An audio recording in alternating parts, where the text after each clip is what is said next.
हा महिना मेष राशीतील जातकांसाठी मध्यम रूपात फलदायी राहणार आहे।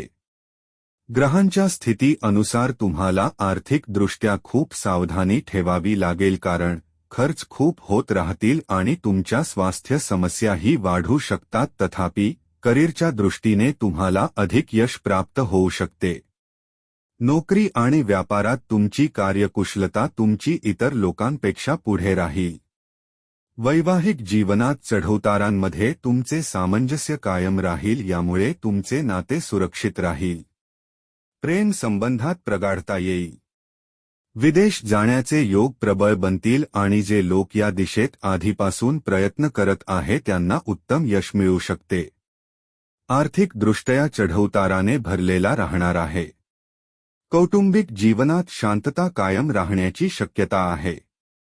हा महिना स्वास्थ्य दृष्टीने कमजोर राहण्याची शक्यता आहे। तुमचा राशी स्वामी मंगळ महाराज द्वादश भावात राहतील, तेही राहू सोबत, यामुळे स्वास्थ्य संबंधित समस्या वाढू शकतात। मंगळ राहूचा अंगारक दोष याला अधिक वाढवू शकतो। बुधही त्या सोबत असण्याने तुम्हाला त्वचा संबंधित समस्या होऊ शकतात।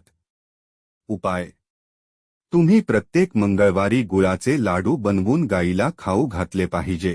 अशा मराठी राशीविषयाच्या व्हिडिओ पाहण्यासाठी आपल्या चॅनलला सबस्क्राईब करा।